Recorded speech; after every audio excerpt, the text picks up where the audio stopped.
to this.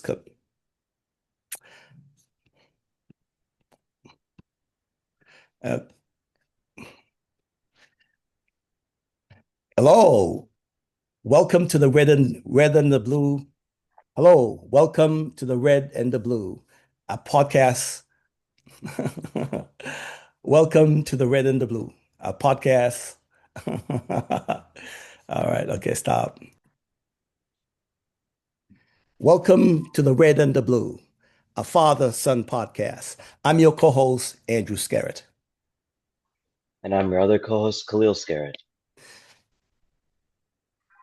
The Red and the Blue is a podcast that we'll use to celebrate our love of soccer, our shared love of soccer, Khalil's passion for Chelsea Football Club, my diehard fandom for Arsenal FC, and our shared hopes for USA Soccer.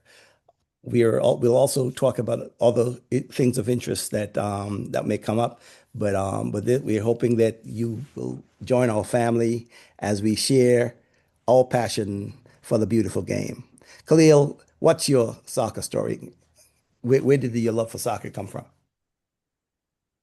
Well, my love for soccer always came from the competition of playing. I've played since I was 6 years old in rec soccer, joined, involved in the club, played from school teams, and uh, unfortunately, I was a little too injured prone to play farther than intramurals in college, but I still play and pick up games every once in a while and watch games as much as I can. Uh, Dad, would you say is your soccer story?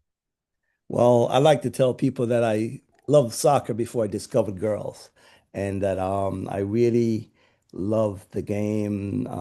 We played on the asphalt at home in the Caribbean. I remember playing on the street without shoes, and we'll use an old netball to play in the street. And I remember hurting my toe because those days you were kicking the ball with your toe before we learned to kick with an instep. But my older cousin Pinky was a big football player, and I would inherit his old boots. And me and some of the best friends I had, we played. We'd run to the park, go to the park 3, 4 days a week. And where I grew up, our on a small island, we had about 6 or 7 teams in the local league, and the high school, we only had one high school, so the high school actually fielded a team in the adult league. And so, as a 14 and 15-year-old, I played against adults. And I remember my first goal I ever scored was one day I went to Sunday school, and Sunday school was 4 to 5. And my grandmother insisted, in order for me to go to see the game, you had to go to Sunday school first. So, but the game started early, so about 4:30. So I would get there and see much of the match. So one day I showed up, and one of the teams was short. And they said, "Hey, come play with us." And I was in the long pants, in my leather shoes, and they asked, and I came on, and guess what? I scored. I was a soccer fan from that very day. But but beyond soccer, your love for why Chelsea? How did you become a Chelsea fan? Well, I guess I have to blame that on you. Uh, I mean, it was at least the late '90s, early 2000s. There was you couldn't really watch games on TV that easily, and I came home one day to you buying me my first jersey, and I remember it was the white with the blue stripe in the middle, the Fly Emirates jersey. I wore it until I couldn't fit in anymore. Fortunately, it was stolen by an ex-girlfriend of mine. Honestly, I would very much like that back. But um, I, yeah, ever since then, I've been I guess those who would like to insult would call me an Abramovich baby, but um, yes, I became a fan coincidentally, uh, prior right as Abramovich was taking over the club, and so I Jose Mourinho is close to my heart.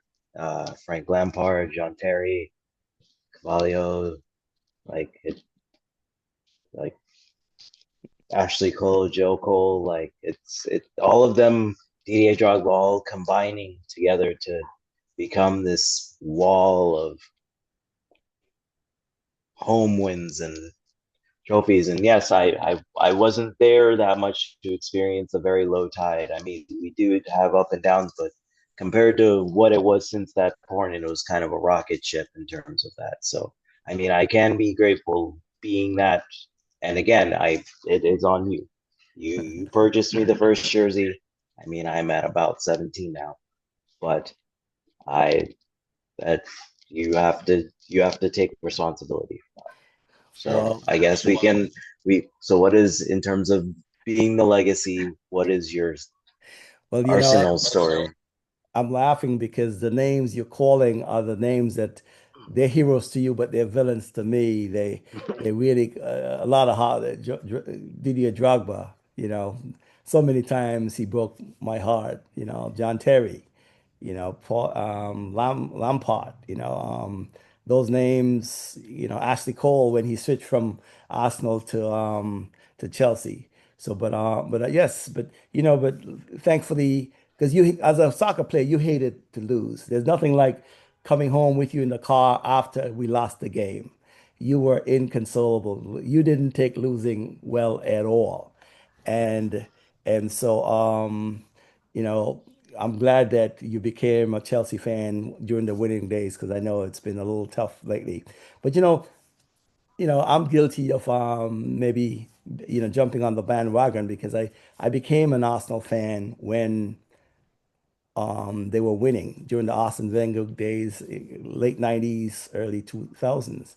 And, one of the things I can say is that when I first saw them play, I said, whoa, this is the way I dream about soccer. The beauty of the game they played the way I dreamed about it as a young player way back when. And so I became a fan of that beautiful way of playing. And it's been a lot of mostly heartbreak since and a lot of disappointment. And even though our team is doing well, I said the worst part of being an Arsenal fan is being an Arsenal fan because the trauma of the last 20 years really plays really is tough for people to understand, where the team is right now.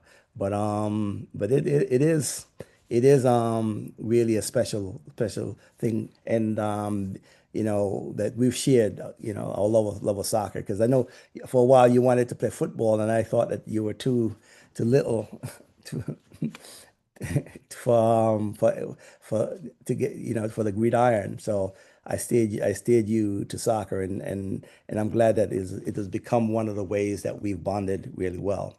And but but the big part of the conversation too is you know, it's it's such an international game, and we've had a chance of going to uh, a game in Orlando. You remember that game that we went to, the exhibition game in Orlando? You remember that game? I remember that game. I remember that I also coincidentally purchased tickets in the Chelsea section, and uh, I also remember that the score didn't come out very less than that either. So, Yeah. but there was a lot of people came out. It was fairly peaceful. I mean, just the cost for getting something simple to drink was a bit much, but especially for, I mean, I guess it was technically a tournament, but I'll tell you what, I mean, it was a good time. It was a fun time. Um, there's definitely there's a variety of people of different levels of fandom when it came, and it was a pretty even side in terms of number of Arsenal fans compared to the number of Chelsea. I think there might have been a little more. I feel like it was pretty much 50-50.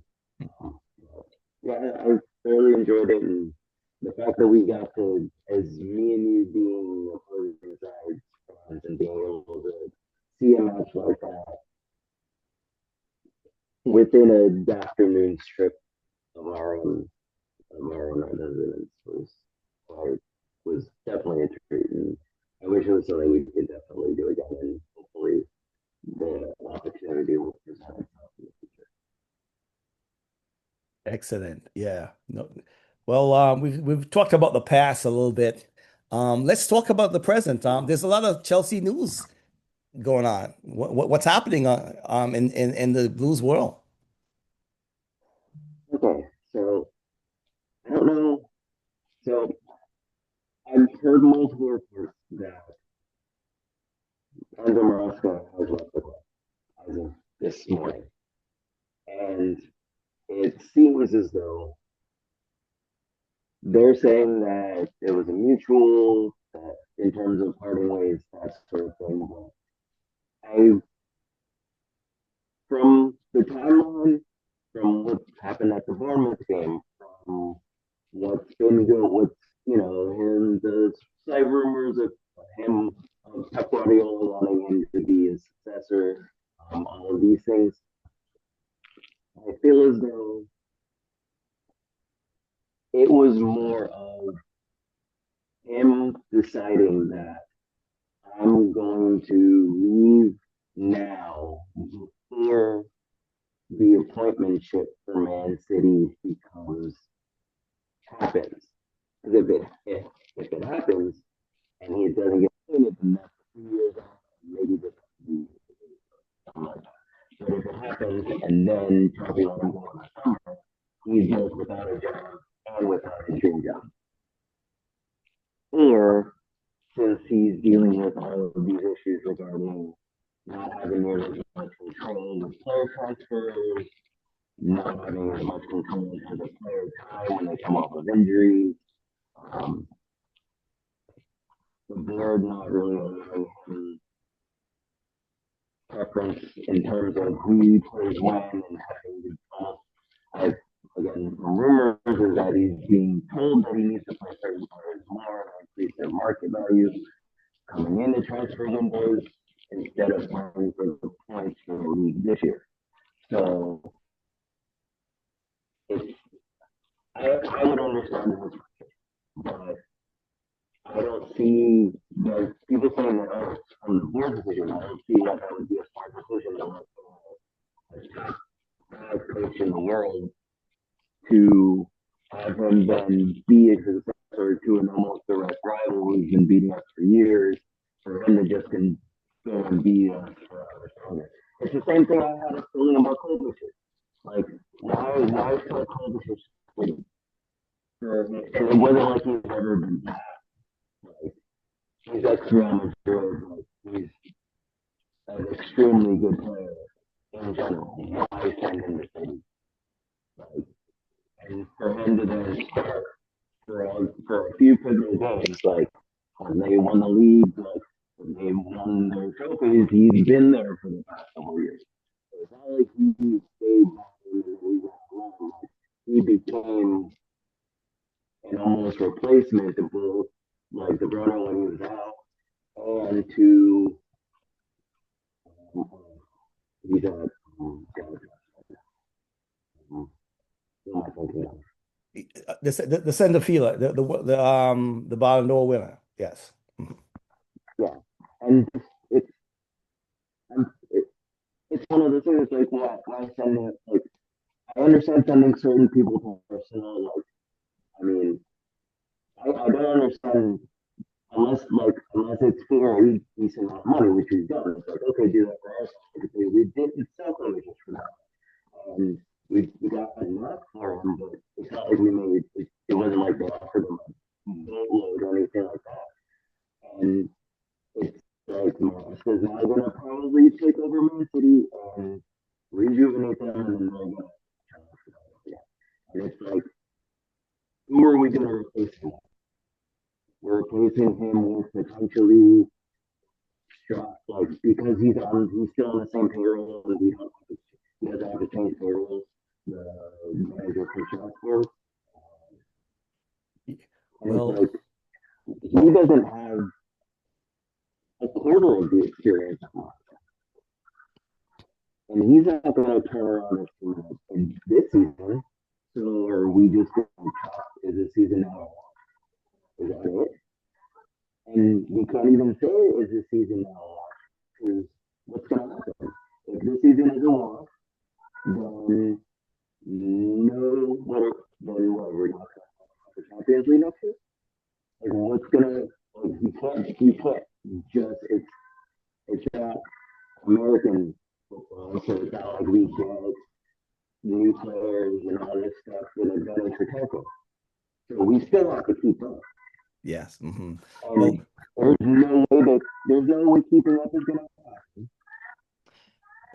If with the size of the squad we have, there's no new coach that can come in outside of Ancelotti and why in the world did he do it? Like what coach can be named right now that has enough experience to write this shit now? well, look, my big question is, what does a successful season, what does a successful Chelsea season look like? The Chelsea season is getting to the semifinal, quarterfinal, one of the two Champions League, finishing top four comfortably, like enough to where we can be winning, possibly. I mean, we're still both in the London. I think winning one of those. I feel like that's a successful season, which we're still in. Like we're not any of us. All these things are very much. So that's why I don't think that it was him being like, so I want these changes or I'm gone. And they're like, well, no, we're not changing this for everybody. That's my agreement. And he's like, hey, bye. The thing with Chelsea is that, you guys have been generous in selling your players to us. We've got at least three Chelsea players in our books, former Chelsea players on our books.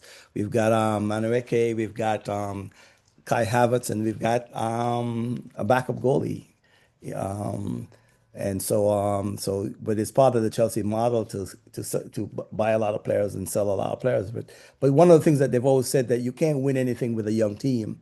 And while Chelsea has a lot of young players, it's young players struggle to be consistent. They may be talented, but be consistent. Because I remember when Arsenal played Chelsea about a month ago, Chelsea was 6 points back, and you guys were poised to cut the Arsenal lead to 3 points.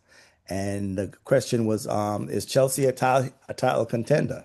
That was the conversation that was going on. And since then, Chelsea has really gone backwards. But again, as a Arsenal fan, I have lived many years when, were we in the title race, and we thought we did until New Year's Day around the festive period, and then we lost a couple of games, and then we would be out of the race. But again, I think there's still time to turn things around. What I wanted to look at the upcoming fixtures. I know you have a big fixture against Man City this weekend. And what are some of the other games coming up? I know there's a League Cup semifinal against Arsenal. What are some of the other games for Chelsea in the month of January? I mean, the biggest one being the city game, I'm not going to say is paramount on how are, how are we supposed to, because apparently a new permanent position is supposed to be coming up within days. Is it going to happen before or after this game? Because this game's coming up. So we either go into the game with no coach, he's going to be in trouble. Because if he's leaving, then you can only safely assume he's responsible. So it's not just a Nebraska solo leader unless we somehow convince them to stay. Maybe Arkansas might take over. Maybe that might be I think that like they have to write out the storm, the players have to do it themselves. The thing is, we have no Thiago Silva, we have no Antonio Rudiger, who we can't get to be the adult in the situation to keep us safe. So I feel like if this is a decision that the board was heavily involved in, it's this is the beginning of a very hard time. I mean, I guess film is going to be a little different. I mean, we also our big one on the 14th, and then I mean, Brentford also Crystal Palace, Napoli. Like, you can never say, especially with Chelsea now, like, oh, this game's going to be easy. Like, no, you can't say that. That's not like, what? So, I can't even, like, all of these games are going to be a challenge. It isn't going to be one until, hey, we get a hold of this center back situation. My personal opinion is that we should win the money to get rid of it back and come in first and have him maybe test them, have them maybe together, or have him and Fafana. Him and Fafana, and then have Gusto and Cucurella. I think that would work. That's a solid defense. And then Reece James and Caicedo and then Lindo. That's a solid defense to midfield spine right there. That is a very solid spine. I think that could get us still top four with the Okay, if we just go back. all right. All right. Sounds like you've been thinking about this, and the next month is going to be very interesting. For Arsenal, for January, Arsenal has games against Premier League games against Bournemouth and Liverpool. They also have an FA Cup tie with Portsmouth. They've got a League Cup semifinal against Chelsea, then a Premier League game against Nottingham Forest. Then they fly to Italy, to Milan, to play against Inter Milan in the Champions League. And Arsenal have been unbeaten in the Champions League phase, and so they're trying to get hold of the top seed. I think one more win and they secure that. One more win from the remaining two games, and they secure that. Then there's a home game against Manchester United. And then there's a final home Champions League game against K-Rat.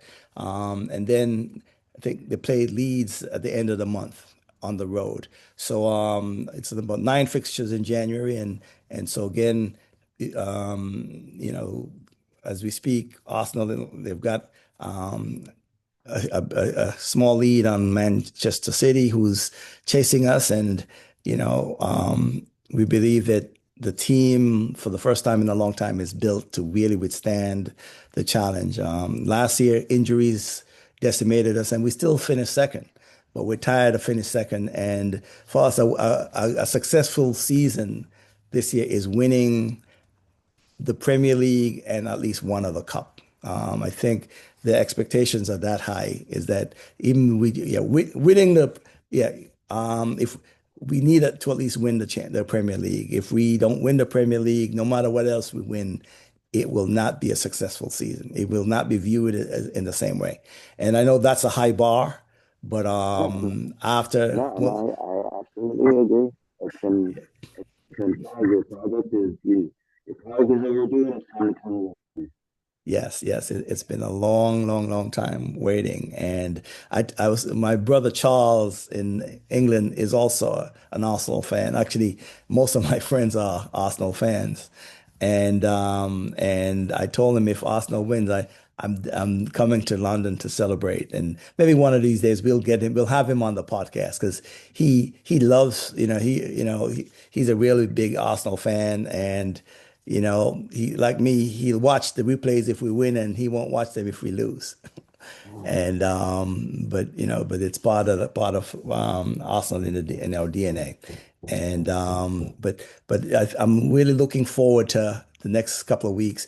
And what is one thing that you hope that our conversations, our red and the blue conversations, accomplish?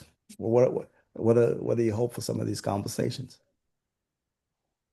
Hopefully, this will at minimum provide me some therapy to feel like with this team. To provide some therapy, some relief, these beating all these better teams and losing to these teams. It's still, we can build on this, maybe do some large change out some games, especially Arsenal games specifically. And I do feel like we can go and gush and kind of make this bigger than ourselves in a while. As well as provide some input into USA soccer and more help for the World Cup. And we feel like we can provide some input into what that experience from a journalistic point of view as well as Wonderful. I appreciate that, and I think we'll try not to be typical fans who go overboard when we lose and go overboard when we win.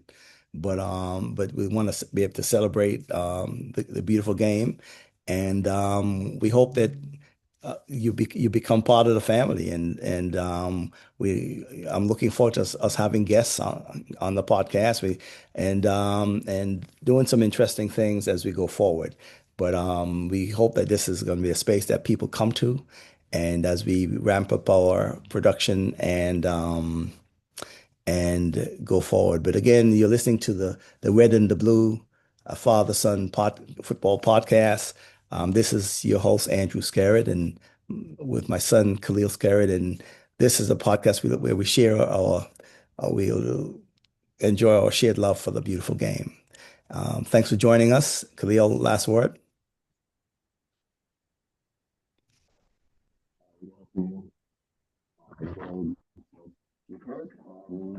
Stay tuned for more information on the streaming. Okay, and again, thank you again, and again, this is the Red and the Blue Father-Son Podcast, and thanks for joining us. Please like and subscribe, and we'd love your feedback. Have a great 2026.